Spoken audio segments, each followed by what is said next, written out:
From WTNC Knoxville, Fox 43 10 o'clock news starts now. Well, the votes are in and the ballots are being counted. Several races already called, but we are waiting on several more. Coming up, we have live results from Knoxville all the way to Nashville. Good evening, everyone. Thank you for watching. I'm Robin Wilhoit. And I'm Beth Haynes. We began with what looks to be an upset in the race for the state Senate 7th District, where incumbent Stacey Canfield taking on challengers Richard Briggs and Mike Alford. And here you do see the numbers. Richard Briggs with a significant lead, 67% over Stacey Canfield's 27%. In the last half hour, we have learned Dr. Richard Briggs has addressed the media, this after declaring a win. Reporter Jennifer Meckles is live in downtown Knoxville at the GOP watch party with, I guess, a lot of celebrating in their camp. Jennifer? Hello, ladies. Yes, a lot of celebrating. And, you know, some of the results are still coming in down here, so you're going to hear some of that going on behind me. But the big one we were watching tonight was that State Senate District 7 seat, Canfield-Briggs. Dr. Briggs has won this race, taking away the seat from incumbent Stacey Canfield. Now, we've not seen Mr. Canfield tonight, but we have seen Dr. Briggs, and we talked to him earlier. He's very excited about this new seat. He's still got to go up against another challenger in November, the Democratic challenger, Sherry Seiler. Like I said, lots of stuff still going on here tonight. Back to Dr. Briggs. So we talked to him earlier. He says this one was really about change. He felt people probably elected him because they're really looking for something different. Here's what he said to us. And we really had a good campaign plan. We had a good team. I am a very conservative person, but I just think that people were looking for a change, and it was just time for a change from what we've had previously.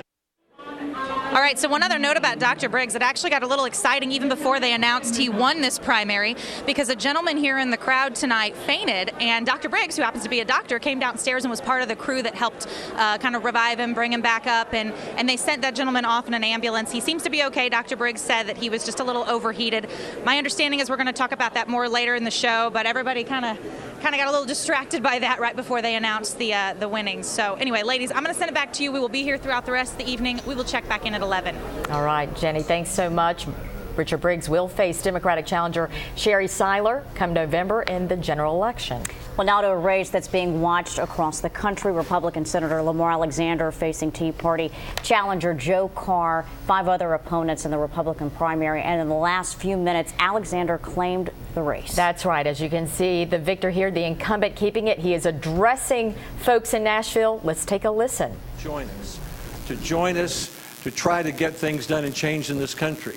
And I want to look to independents and Democrats across this state and say, if we want to change the direction of our state, if we want to fix the debt, if we want to control the border, if we want to control the debt, if we want to regain control of our schools, if we want a health care policy that has more freedom, more choices, and lower costs, if we want to make it easier to find a job, then after we make our speeches, we're going to have to roll up our sleeves, get together, work with each other, and get something done. That's the Tennessee way. That's the American way.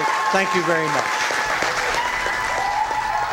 Of course, Lamar Alexander addressing his gathering there. And just a reminder, he won the primary tonight. He will take on the Democratic challenger in November. That's right. Let's take a look at that race. Gordon Ball of Knoxville, 37% leading the way. Right behind him, though, Terry Adams, 35% of the vote.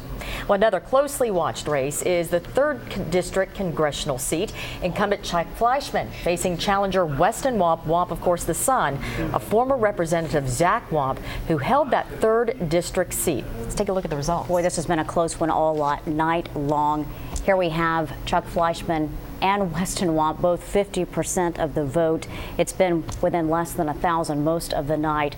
So we want to go now live to reporter Heidi Wigdahl joining us from Chattanooga. Hey, Heidi. Yeah, hi, Beth and Robin. We are live from Congressman Chuck Fleischman's election party here in downtown Chattanooga. As you mentioned, this has been an extremely close race between him and his GOP challenger, Weston Wamp. As far as you're talking about those numbers, about 5 minutes ago, we got from our NBC affiliate, they said with 50% of the votes, less than 500 votes separated the two. We've been watching these numbers all night, and pretty much all night, Congressman Fleischman has been ahead of Wamp, but again, by sometimes as few as 1,000 votes. We've got a lot of people here as well who've been keeping track of all those numbers. And actually, quite a few people from Knoxville as well have come out to support Congressman Fleischman. We've heard that he is in the building, but at this time we have not seen him. We'll make sure to keep you updated later in the shows on how this race goes. Back to you. All right, Heidi. Thank you.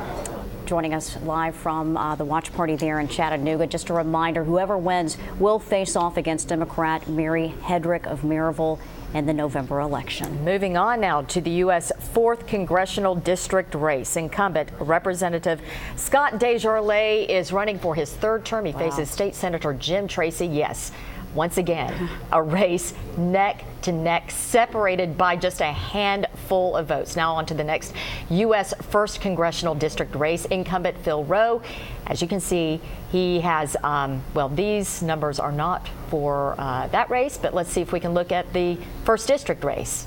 The numbers for that hopefully coming up. Well, just to share with you, Phil Rowe has won the 1st Congressional District race. He beat out challengers Dan Hartley and John Paul Rader for that seat. And the House 2nd District GOP race, incumbent Jimmy Duncan facing off against challenger Jason Zachary, and the results are in, and Jimmy Duncan won the nomination in the 2nd District. Reporter Steve Butera is downtown at the watch party with the very latest for us. Steve? Yeah, actually, Representative Duncan is going to be heading back, or he's going to have another race to take on in just a couple of months here, but we have learned tonight that he will be having that race again in November, beating challenger Jason Zachary. Here in Knox County, it was by a 6-4 margin that he ended up winning this race tonight with about 28,000 votes. He had this race pretty early on here, having the early votes pretty much into his favor, and just seeing those numbers hover around the 55 to 60% mark, at least here in Knox County early, during the evening. Now, he did speak about maybe 30 minutes ago, and we spoke to him about, what are the challenges ahead, because he's now got another challenge in November. Here is what he had to say. The Congress was 7%, and I got 63%, and I am very relieved and very happy and thankful, grateful, whatever word you want to use. I'm tickled pink. Now, he is going to be taking on Democratic challenger Bob Scott in November, as we've talked about before. But once again, he had this pretty much in the bag early on. Associated Press called for his race to be over around 8:30 tonight, and he'll be going taking on that challenge once again in November against Bob Scott. For now, that is the latest here. We'll send it back over to you. All right, Steve Butera, thank you so much joining us tonight from Congressman Duncan's watch party. All right, another race we are watching very closely here in Knox County. This the battle for trustee. Former City Councilman, County Commissioner Ed Schaus facing off, well, as you see, winning this race against Democratic newcomer James Barrier, 74% to his 26%. Now, this position opened after former trustee John Duncan III resigned after he admitted to giving bonuses to himself and a number of employees for educational studies they never completed. County Commissioner appointed Craig Leuthold as interim trustee, but he lost to Schaus in the Republican primary. Well, another vote that's been talked about across the state is whether to retain 3 Tennessee Supreme Court justices. Some have argued Justices Gary Wade, Connie Clark, and Sharon Lee are too liberal and unable to act neutrally. Reporter Kelsey Pape is in our information center tonight with the latest on their future. Kelsey? Well, Beth and Robin, despite all of the criticism and negative publicity the justices have received throughout the past couple of months, things are looking pretty good for them as of right now. Only once in Tennessee's history has a Supreme Court justice been replaced, and that was Penny White, which happened in 1996. So after early voting, that doesn't seem to be the case tonight. All 3 justices are back on track to be retained. We'll start with Chief Justice Gary Wade, and here are his numbers so far. 57% have voted in to retain him, 43% against. On to Justice Sharon Lee, 57% again to retain, 43% against that. Remember, these justices had a lot of attack ads against them, caused them to spend close to $1 million to combat them. This one was causing quite the stir with all the voters, but not all of them. As you can see, we're looking next here at Justice Cornelia Clark. She is up right now, 56% in favor of retaining her, 44% against replacing her. So we do have a lot going on here, and we're still waiting for the rest of those numbers to come in. We will check back in with you guys at 11 o'clock with those final numbers. Back to you. All right, Kelsey, thanks so much. We do appreciate it.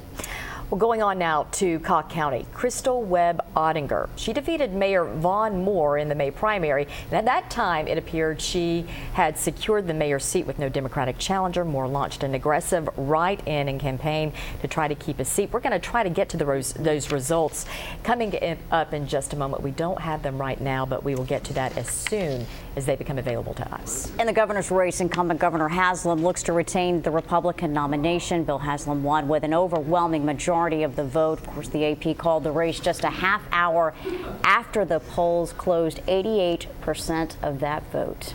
Basil Marceau, Donald McFolin, and Mark Brown, other Republican contenders. On the Democratic side, the Associated Press is reporting that Charles Brown has won the Democratic nomination. We have several contested sheriff races, including one in Monroe County. Sheriff Bill Bivens faces challenger Randy White, and that race has been the center of some controversy. Yeah, we are still waiting on the results of that race. We're going to have much more once again when they become available online and coming up on 10 News at 11 on Channel 10. Looking to other sheriff's races, though, in our area. Let's go to Anderson County. Anthony Lay, a current THP trooper, challenged incumbent Sheriff Paul White. Paul White holding on to that seat, 52% to Anthony Lay's 48%. Moving now to Scott County. This is the first election since Sheriff Mike Cross died back in December. And Ronnie Phillips with a very strong lead there, 85% of the vote, over 15% of Bobby Ellis. And Ronnie Phillips faced challenger, obviously Bobby Ellis. Looks to have that race handedly. We are going to continue to update you on the election results throughout our show tonight and, of course, on the Night Beat on Channel 10. But we would like to remind you that you can continue to stay up to date at our website. That's at WBIR.com. There we have live updated voting results. We have profiles of most candidates in all the contested races. You can also tweet us your comments or questions using the hashtag WBIR election. Much more election coverage coming up in just a few minutes. When we come back, our John Becker sits down with our Inside Tennessee panelists to discuss the results and get their thoughts on the surprises so far. And when we return, we're going to take a closer look at radar. Already signs of scattered showers and some thunderstorms working their way from Middle Tennessee heading our way. It may end up being a soggy start for our Friday morning across much of East Tennessee. We'll be back with that full forecast when we return.